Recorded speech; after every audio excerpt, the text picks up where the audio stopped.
When I was in college, I struggled a lot with seeking a major because I was interested in music and theater and film and photography. And I found filmmaking because that allowed me really to not make a decision.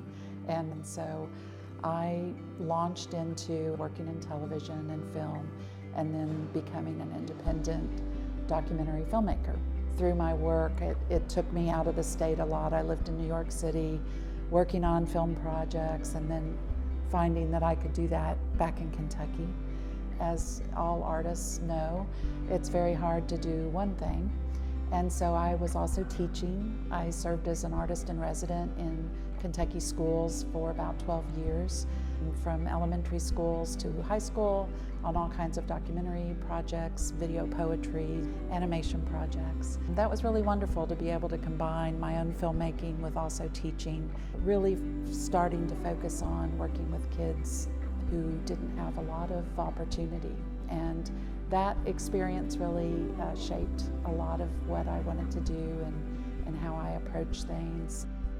I continued doing that for a long time and also became an artist in resident with the Living Arts and Science Center here in Lexington. And that allowed me to start doing a lot of community work.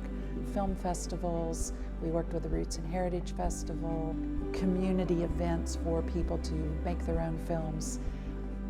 So after I'd worked 20 years as an independent filmmaker, I joined the Kentucky Arts Council as their individual artist program director.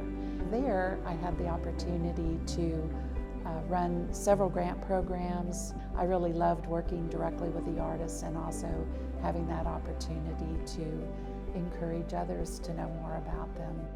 And then I was offered that opportunity to become the new director with the Living Arts and Science Center.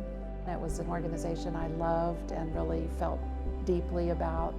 We had a great series of years of just building and growing, and we got so big that we were really bursting at the seams. We really didn't have room for the people that were interested in participating, and so we launched into a capital campaign for an expansion.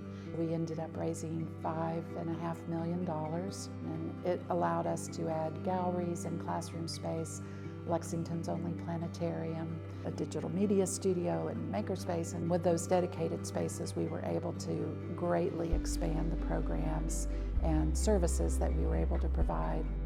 It's been very meaningful to me to serve those who have barriers that keep them from being able to participate in the arts. And so that's really, I think, a common thread between so much of what I've done is to help make those connections and remove those barriers for the community. When Mayor Gorton was elected, I had the opportunity to join her staff as the Director of Arts and Cultural Affairs. Hard decision to leave the center, but it was a great opportunity to provide some new kinds of services to the arts community.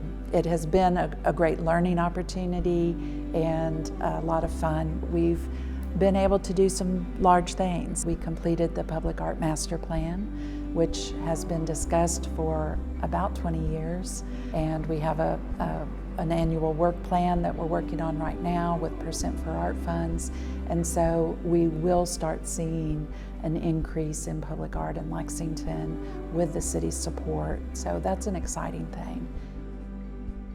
I've long wanted to find more opportunities for visitors coming into Lexington to be able to see and purchase the wonderful art that is created in Lexington. And so we were able to start a new program, Art on the Town, which provides free art carts for artists in downtown Lexington. And we're in our second season now. There are about 60 artists currently enrolled in the program. They can utilize the carts at various downtown events. We've also started our own program now, the third Friday of every month, called Art on the Town in Tandy Park.